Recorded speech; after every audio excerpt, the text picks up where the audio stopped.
بسم اللہ الرحمن الرحیم۔ اللہ کی لاڈلی تسبیح جو بندہ یہ تسبیح پڑھتا ہے وہ اللہ کا لاڈلا بندہ بن جاتا ہے۔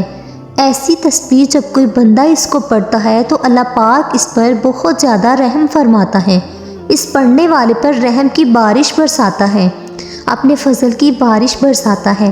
اللہ پاک ارشاد فرماتا ہے کہ جب میرا جو بندہ یہ تسبیح پڑھے گا میں اس پر آسمان کو خوب برساتا ہوا چھوڑ دوں گا، اسے خوب در پہ در مال اور اولاد میں ترقی دوں گا اور جنت میں ایسے بغات دوں گا جو اس کے لیے نہریں نکال دیں گے۔ تو جسے اللہ کی خوشنودگی حاصل کرنی ہے، اللہ کے قریب ہونا ہے، اللہ کا لاڈلا بننا ہے، اللہ کا سب سے پیارا بندہ بننا ہے تو یہ تسبیح لازمی پڑھے۔ یہ وہ تسبیح ہے جو آپ کی زندگی سے تمام پریشانیوں کو، فکروں کو، بیماریوں کو انشاءاللہ ہمیشہ کے لیے ختم کر دے گی۔ اس کی تسبیح کو پڑھنے سے اللہ تعالیٰ صحت، اولاد، عزت، دولت، طاقت ہر چیز سے نوازتے ہیں۔ اللہ تعالیٰ نے انسان کو اشرف المخلوقات بنایا، یعنی سوچنے سمجھنے کی صلاحیت دی، صحیح اور غلط کی آگاہی دی۔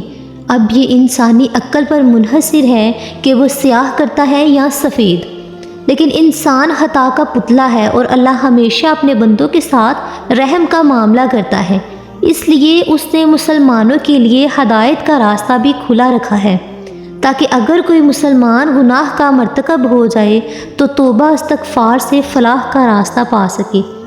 تو یہ تسبیح استغفر اللہ کی ہے۔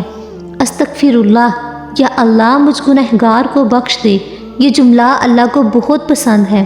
جب کوئی بندہ عاجزی انکساری سے یہ اعتراف کرتا ہے، اپنے گناہوں کا اور اللہ سے اپنی بخشش طلب کرتا ہے تو اللہ پاک بہت زیادہ خوش ہوتے ہیں، اس کے لیے اپنی رحمت کے بند دروازے کھول دیتے ہیں، پھر اسے اتنا عطا فرماتے ہیں جو اس کے وہم گمان سے بڑھ کر ہوتا ہے۔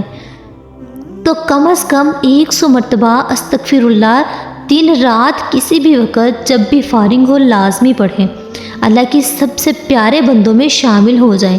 اگر آپ کو ویڈیو اچھی لگے تو آپ اسے شیئر کرنا اور چینل کو سبسکرائب کرنا مت بھولیے گا۔